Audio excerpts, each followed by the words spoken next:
thank you for coming along with story time with me. I hope you love this book as much as I do. Kelly is with me today for this reading of Hailstones and Halibut Bones by Mary O'Neill and illustrated by John Wallner. This is absolutely one of my very, very favorite books because the illustrations are absolutely gorgeous. And I've always loved poetry and words, and this is the kind of book that just it makes words special and the colors so special, and I just love it, and I hope you love it as much as we do.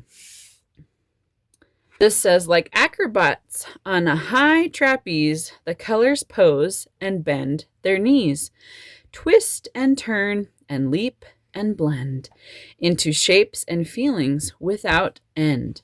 This was one of my very favorite books as a child, and I've loved it ever since, and I've read it to both of my kids many times. I wanted to read you the introduction about how this book came about. It says, I wrote this book almost by accident. For many years, off and on, I had been jotting down feelings about colors. The meanings of colors, wisps of ideas, fleeting impressions, all quite personal. They stayed in a desk drawer where I would come back to them when I had new thoughts and a little free time. Then one winter, I had a deadline. I'd been given an assignment and was getting nowhere with it. I remember the job. I'm reading sideways, guys. I remember the job. It was hard. It wasn't coming naturally, and it was due. My editor stopped by my home. She needed the piece. I had promised it, and it wasn't ready. In desperation, I thought. She asked if I had anything else she could use. I said no, but that she was welcome to leaf through the drawers of notes, poems, and never finished stories. After a while, she came back from my desk. Suddenly excited, arms full of papers, eyes glowing, she had her piece, and she saw a book in those scraps and thoughts. The book was to become Hailstones and Halibut Bones. I was surprised and flattered then, and continue to be, by the large audience, including the blind, who still write to me. I am very grateful to all these readers, the children in the United States, Canada, Australia, England, and Japan, who found the book simple as soup and began to write their own composition books. Compositions about color. Good gravy. I am also grateful to the university and college professors, librarians, and high school and grade school teachers who hailed it in its beginning and still use it in their classrooms. To the host of reviewers and writers who praised it, and to my publisher, Doubleday, for their decision to bring out this new edition for a new generation of readers. So sometimes when we take notes and keep track of things that we love, they can turn into something really special. Purple is my second favorite color. And pink is your first. Yeah. What is purple? Time is purple, just before night when most people turn on the light. But if you don't, it's a beautiful sight. Asters are purple. There's purple ink. Purple's more popular than you think. It's sort of a great-grandmother to pink. There are purple shadows and purple veils. Some ladies purple their fingernails. And see, each of the things we talked about, there's purple fingernails. This is an aster. We have those growing in our yard. And there's ink that's spilled. Isn't it so pretty? There's purple jam and purple gel. And a purple bruise next day will tell where you landed when you fell. The purple feeling is rather put out. The purple look is a definite pout. Can you guys pout your lips and make a sad face? Oh, Kelly makes a good sad face. But the purple sound is the loveliest thing. It's a violet opening in the spring. See, these are just getting ready to open, and they're all the way open. And they're tumbling and tumbling. They're probably going to have some bruises because they're playing so hard. Gold. What is gold? Gold is a metal Gold is a ring. Gold is a very beautiful thing. Gold is the sunshine, light and thin, warm as a muffin on your skin. That sounds good. Gold is the moon. Gold are the stars, Jupiter, Venus, Saturn, and Mars. Can you see Saturn's rings? I know Saturn is gold. Mm-hmm. Gold is the color of clover honey. There's clover honey? Yeah, that's what the bees come in the clover for. Oh. So gold is the color of clover honey. Gold is a certain kind of money. Gold is alive in a flickering fish that lives its life in a crystal dish. Gold is the answer to many a wish. Gold is feeling like a king. It's like having the most of everything. Do you remember King Midas and the Golden Touch? Yeah. That's what I think of when I read that part. It's like having the most of everything. Long time ago, I was told yellow's mother's name is gold. There's a crown and a goldfish, and these are the coins. And the bumblebee's getting the clover. Black. What is black? Black is the night when there isn't a star, and you can't tell by looking where you are. Black is a pail of paving tar. Black is jet and things you'd like to forget. Black is a smokestack. Black is a cat, a leopard, a raven, a high silk hat. The sound of black is boom, boom, boom, echoing in an empty room. Do you remember one of our presidents who always liked to wear a top hat? Abraham Lincoln. Black is kind. It covers up the rundown street, the broken cup. Here's the broken cup. Black is charcoal and patio grill, the soot spots on the windowsill. Black is a feeling hard to explain, like suffering but without the pain. Black is licorice and patent leather shoes. Black is the print in the news. Black is beauty in its deepest form, the darkest cloud in a thunderstorm. It's raining today. We have storm clouds too. Think of what starlight and lamplight would lack. Diamonds and fireflies if they couldn't lean against black. So that's saying we need dark to be able to appreciate the light, right? Yeah. We'd be able to see the pretty bright fireflies if we didn't have dark night. Brown. Look at the tortoise. What is brown? Brown is the color of a country road and back of a turtle, back of a toad. Brown is cinnamon and morning toast and the good smell of the Sunday roast. Brown is the color of work and the sound of a river. Brown is bronze and a bow and a quiver. Brown is the house on the edge of town where wind is tearing the shingles down. Oh boy, that's lots of wind. We have wind that strong sometimes too, huh? Look, they're working. What else is brown? Hair. Brown is a freckle. Brown is a mole. Right here. Brown is the earth when you dig a hole. Brown is the hair on many a head. We both have brown hair, huh? Yeah. Brown is chocolate and gingerbread. Brown is a feeling you get inside when wondering makes your mind grow wide. Brown is a leather shoe and a good glove. Brown is as comfortable as love. Oh, this is a mother's love with her little boy. Is that what you think of when you see brown, Kelly Belly? Yes. What is blue? Blue. Blue is the color of the sky without a cloud, cool, distant, beautiful, and proud. Blue is the quiet sea and the eyes of some people, and many agree as they grow older and older. Blue is the scarf spring wears on her shoulder. Blue is twilight, shadows on snow. Blue is feeling way down low. Yeah, you can say, I feel blue, huh, when you're sad. Blue is a heron, a sapphire ring. You can smell blue in many a thing. Can you smell blue? What does blue smell like? Blue. Gentian and larkspur, forget-me-nots too.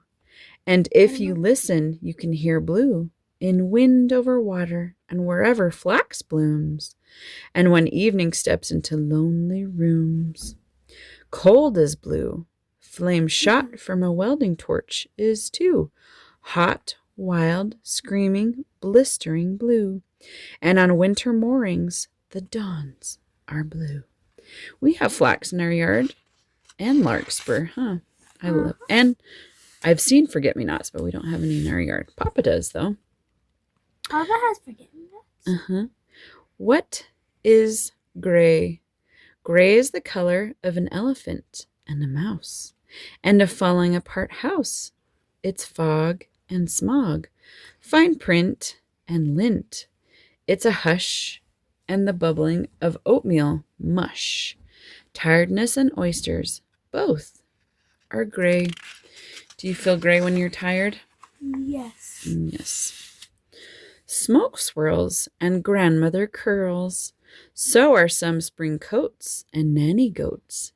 Eagles are gray and a rainy day. The sad look of a slum and chewing gum. Wood ash and linen crash.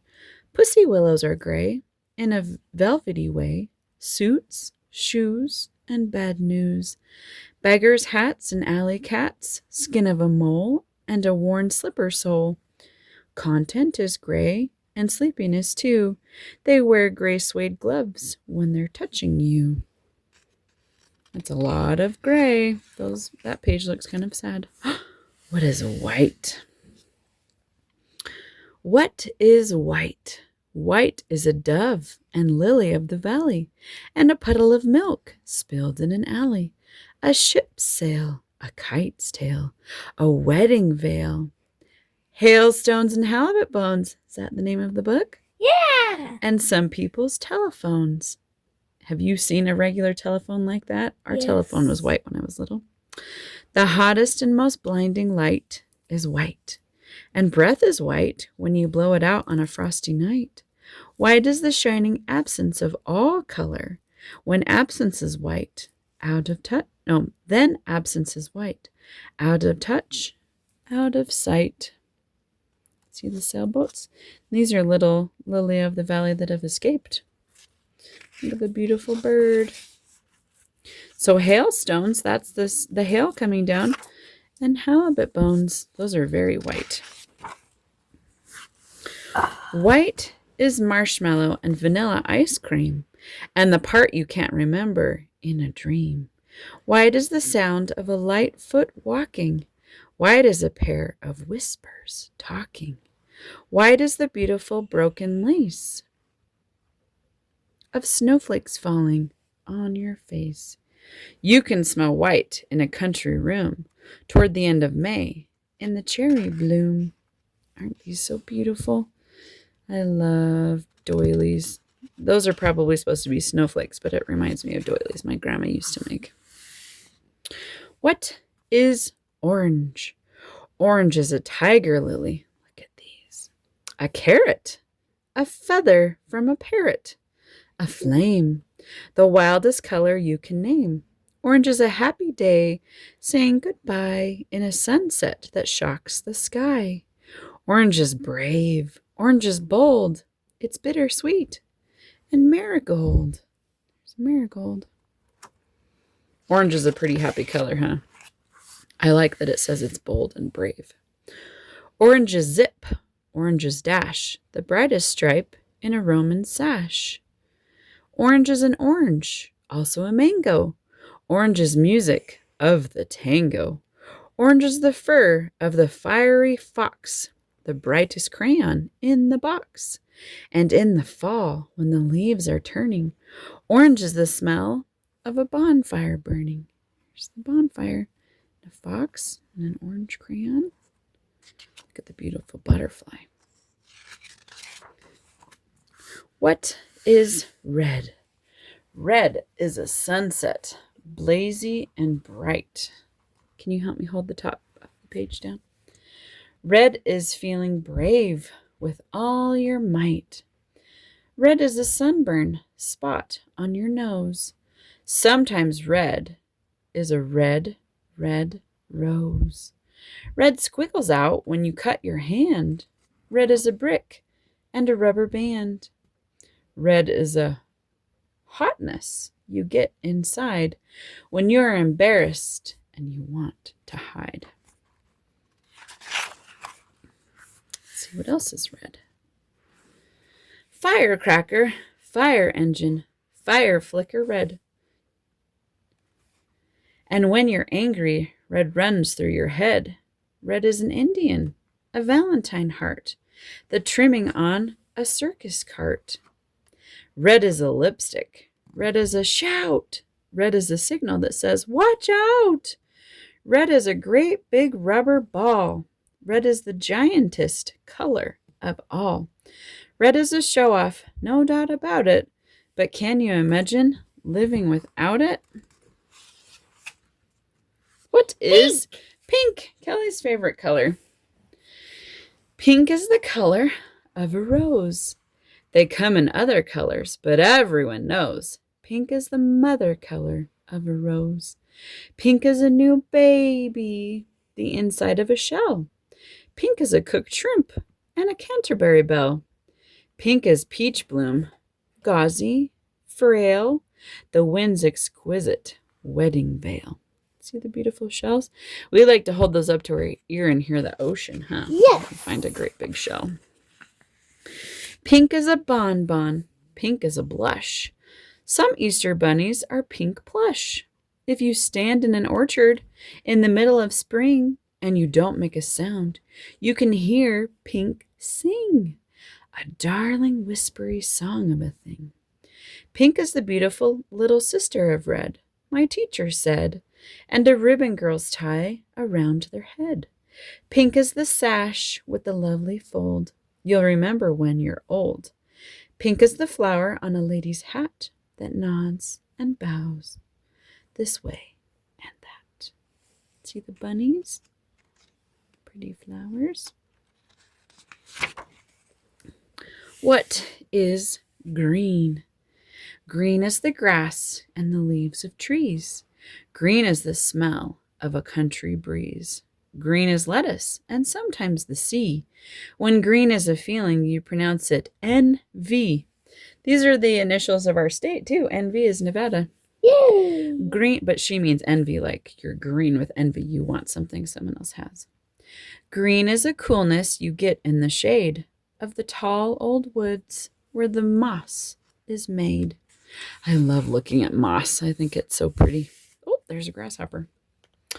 Green is a flutter that comes in spring when frost melts out of everything. Green is a grasshopper. Green is jade. Green is hiding in the shade. Green is an olive and a pickle. The sound of green is a water trickle. Green is the world after the rain. Are our plants going to be happy after the rain? Yes. Yes. Bathed and beautiful again. April is green, peppermint too. Every elf has one green shoe. Under a grape arbor, air is green, with sprinkles of sunlight in between.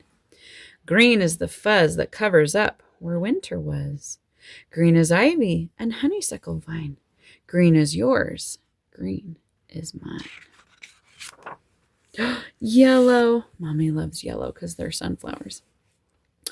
Yellow is the color of the sun. The feeling of fun. The yolk of an egg. A duck's bill. A canary bird. And a daffodil. Yellow sweet corn. Ripe oats. Hummingbirds' little throats. Summer squash and Chinese silk. The cream on top of Jersey milk. Dandelions and daisy hearts, custard pies and lemon tarts. Oh, look at all those lovely yellow things. Isn't it such a happy color? Yellow blinks on summer nights in the off and on of firefly lights. Yellow's a topaz, a candle flame. Felicity's a yellow name. Yellow's mimosa, and I guess yellow's the color of happiness. Do we have any friends named Felicity listening to this book? That's a beautiful name. The colors live between black and white in a land that we know best by sight. But knowing best isn't everything, for colors dance and colors sing, and colors laugh and colors cry. Turn off the light and colors die, and they make you feel every feeling there is, from the grumpiest grump to the fizziest fizz. And you and I know well, each has a taste and each has a smell, and each has a wonderful story to tell. Isn't that a beautiful book? Oh, I love looking at colors and all the beautiful flowers and things that have all of those colors that the author was talking about. Our world is so beautiful. Heavenly Father has created so many plants and flowers and animals and sunsets and sunrises that are for us to know that He loves us, and He wants us to be happy and to be reminded of His love through nature around us. My favorite quote in our garden is, "One is near God's heart in the garden," and I really feel that when we enjoy nature, we can feel Heavenly Father's love. I hope you enjoyed this book as much as we do. Happy reading! Say happy reading! Happy reading!